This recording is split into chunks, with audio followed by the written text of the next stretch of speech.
नमस्कार दोस्तों, मैं हूं सागर और आप सभी का बहुत बहुत स्वागत है आज के अपने इस वीडियो में। आज इस वीडियो में हम बात करने वाले हैं कोटक महिंद्रा बैंक के स्टॉक के बारे में, जहां पे आपको एक बड़ी न्यूज आती हुई दिखाई दी थी 2 दिन पहले कि सोनाटा फाइनेंस नाम की जो माइक्रो फाइनेंस कंपनी है उसे कंपनी 537 करोड़ रुपए में खरीदती हुई दिखाई देगी। और जो सौदा है ये पूरा का पूरा कैश में होगा। कहीं ना कहीं कंपनी की जो योजना है वो उत्तरी भारत में अपने बिजनेस को फैलाने और अपने बैंकिंग प्रोडक्ट्स को बेचने की है, और यहाँ पे उससे जो अधिग्रहण होगा उसका सीधा सीधा फायदा बैंक को होता हुआ दिखाई देगा। लेकिन अब बात करें स्टॉक प्राइस की, अगर आज के दिन की, कहीं ना कहीं स्टॉक प्राइस जो है आपको आज के दिन एकदम नॉर्मल कल के भाव पे ही देखने मिलेगा। जो क्लोजिंग था, प्रीवियस क्लोजिंग उसी के आसपास चलता हुआ दिख रहा है, 1772 के आसपास। दिन भर की जो रेंज थी 1761 लोअर साइड और 1784 हायर साइड में बनती हुई दिखाई दे रही है। लेकिन क्या ये स्टॉक अब जो है चलने को तैयार होता हुआ दिख रहा है, या फिर यहाँ पे अभी फिर से थोड़ी गिरावट बाकी है, या फिर नीचे के लेवल देखने मिल सकते हैं? क्योंकि बहुत ही बड़ा अंडर परफॉर्मेंस अगर हम बात करें पूरे बैंक निफ्टी में देखने को मिला है कोटक महिंद्रा बैंक। इसका जो अभी का 52 वीक हाई अगर आप देख रहे हैं तो 1997 का देखने मिल रहा है। लेकिन अगर इसका लाइफ टाइम हाई देखेंगे आप चार्ट्स पे जाके साल डेढ़ साल पहले का, तो 2250 रुपए के आसपास का है। उसके लेवल के हिसाब से अगर आप देख रहे हैं बाकी स्टॉक को अपने हाई से और इस स्टॉक को, तो आपको बहुत बड़ा डिफरेंस देखने मिलेगा। और ये स्टॉक कहने के बहुत बड़ा अंडर परफॉर्मेंस देखने मिल रहा है। तो क्या ये अब आउट परफॉर्मेंस की तरफ बढ़ता हुआ दिखाई देगा? यहाँ पे अगर हम बात करें कोटक महिंद्रा बैंक की, तो एक बैंक नहीं है, इसके अंदर बहुत सारे बिजनेसेस आते हैं। तो पूरा कंसोलिडेटेड यहाँ पे आपको देखना होगा। लाइफ इंश्योरेंस, जनरल इंश्योरेंस और साथ ही साथ एएमसी बिजनेस है, माइक्रो फाइनेंस है, प्राइम बिजनेस है। ये सारी चीजें इसके अंदर कहीं ना कहीं निकल के आती है। पी रेशियो देखेंगे तो अपने लोएस्ट पी के आसपास काम कर कहीं ना कहीं करता हुआ दिख रहा है, 24.7। इसकी जो एवरेज पी रेशियो चलती थी लगभग 30-35 के रेंज में चलती हुई दिखती थी, जो कि इसकी एवरेजिंग होती थी। तो अपने बहुत ही लोअर साइड में एक अट्रैक्टिव वैल्यूएशन के आसपास जो स्टॉक है वो भी फिलहाल ट्रेड करता हुआ दिख रहा है। मार्केट कैप अगर आप देख रहे हैं 3.5 लाख करोड़ के आसपास का मार्केट कैप फिलहाल अब इस बैंक का चलता हुआ दिख रहा है, 3.65 की प्राइस टू बुक पे।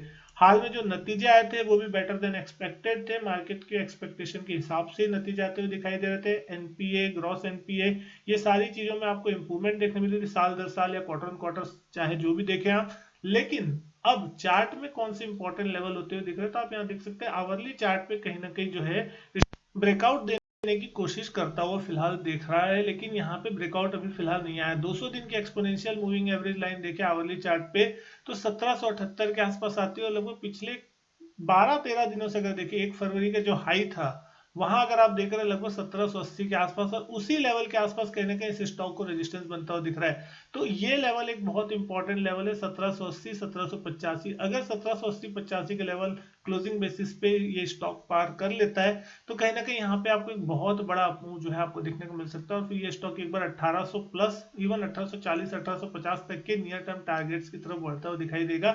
हालांकि अगर आप इसको देख रहे हैं चार्ट को, डेली चार्ट पे जब आप देखेंगे तो एक बड़ी तेज गिरावट जो है दिसंबर के महीने से ही आपको कहीं ना कहीं बनती हुई दिखाई दी। नवंबर दिसंबर के मिड से ये स्टॉक जो लगभग 1997 का हाई लगाया, और उसके बाद एक लगातार तेज गिरावट यहाँ होती हुई दिखाई दी, और किसी प्रकार की खास रिकवरी देखने नहीं मिली। हालांकि पिछले कुछ दिनों में अगर हम देखें 1700 के लेवल्स के बाद यहाँ पे थोड़ा रिकवर होने की कोशिश कर रहा है, लेकिन फिर भी यहाँ पे कंसोलिडेशन भरा माहौल जो है वो बनता हुआ दिख रहा है। तो अभी भी अगर हम देख रहे हैं तो ये अपने पुराने हाई लेवल जो कि है लगभग 1997 का साल का, और पिछले साल का अगर आप हाई देख रहे हैं तो ये आप देख सकते हैं 2250 रुपए तक का। तो पिछले पूरे साल की अगर हम बात करें तो इस स्टॉक ने किसी भी बार इसने लगभग 1960 के आसपास के जो रेजिस्टेंस है उसको फेस किया और उसके ऊपर क्लोजिंग नहीं दी। लेकिन नीचे की तरफ इस स्टॉक ने जो है लगभग 1760-70 के लेवल को एक बार तोड़ा, 1700 तक का लो छुआ, 1680 तक का, और फिर रिकवर होकर उसी लेवल के आसपास चलता हुआ दिख रहा है। तो कहीं ना कहीं वैल्यूएशन वाइज देखेंगे आप तो ये स्टॉक बहुत ही शानदार है। अगर यहाँ पे किसी को नियर टर्म में 10 से 15% का रिटर्न के लिए अगर बेट करना हो तो ये बेहतरीन स्टॉक बन सकता है। हाँ, ये बात अलग है कि थोड़ी डाउन साइड आप मान के हमेशा चले कि किसी भी स्टॉक में हो सकती है, लेकिन फंडामेंटली देखेंगे तो एक बहुत ही शानदार बड़ा बैंक है, और यहाँ पे इस प्रकार की कोई भी प्रॉब्लम नहीं है जो कि आपको दूसरे छोटे मंझोले बैंकों में या बाकी स्टॉक्स में देखने को मिलती है। हालांकि थोड़ा डाउन ट्रेंड में है, थोड़ा बेरिश स्ट्रक्चर अभी बना हुआ है। अगर आवरली चार्ट पे भी देख रहे हैं तो 1830 1832 के आसपास 200 दिन का एक्सपोनेंशियल मूविंग एवरेज बना हुआ है, तो कहीं ना कहीं ये स्टॉक एक बार अपसाइड मूव अगर लेता है और उसके ऊपर निकलने की कोशिश करता है तो यहाँ पे आपके लिए 1960 एक बहुत इंपॉर्टेंट लक्ष्य है जहां तक ये स्टॉक पहुंचने की कोशिश कर सकता है। और अगर उसके ऊपर निकला तो फिर आप समझ सकते हैं कि किस तरीके से ये स्टॉक जो है परफॉर्मेंस आगे चल के दे सकता है। नीचे की तरफ आपको सिर्फ और सिर्फ एक लेवल पे नजर रखनी है जो कि अभी तक का इसका पिछले कुछ दिनों का लोएस्ट लेवल है, लगभग 1710 1715 का। अगर उसके नीचे जाता है फिर या फिर मार्केट में कोई बेरिशनेस आती है, गिरावट बढ़ती है और उसके चक्कर में अगर इस स्टॉक में भी कोई गिरावट देखने मिलती है 1715 के नीचे अगर स्टॉक जाता है तो फिर ये एक बार 1620 1630 के लेवल जो कि इसके पुराने जून के लेवल थे जो पिछले साल लगे थे 1630 1640 तक के, वो लेवल आपको दिखा सकता है ना कि यहाँ से भी 100 सवा 100 रुपए की और गिरावट जो है आपको इस स्टॉक में देखने मिल सकती है।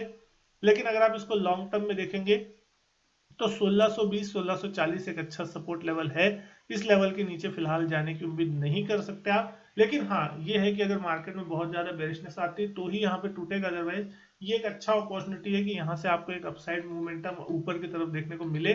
और अगर ये स्टॉक यहाँ से नियर टर्म में भी आप देख के चल रहे हैं तो 1820 1830 तक के जो नॉर्मल टारगेट से सामने पास के जो 60-70 रुपए तक के वो आपको देखने मिल सकता है। और उसके बाद फिर देखना होगा किस तरीके की यहाँ पे क्लोजिंग आ रही है और उसके बाद आगे चल के आपको चार्ट्स पे भी एक अच्छे मूवमेंट देखने मिलेंगे।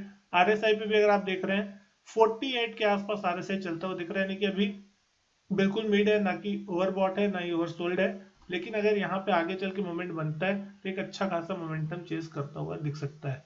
तो दोस्तों उम्मीद करता हूँ वीडियो जो है पसंद आई होगी आपको। वीडियो अच्छी लगी हो तो लाइक करें, शेयर करें, चैनल नहीं किया सब्सक्राइब तो चैनल सब्सक्राइब जरूर करें। मैं आपसे मिलता हूं अपने नेक्स्ट वीडियो में, तब तक के लिए goodbye and thank you.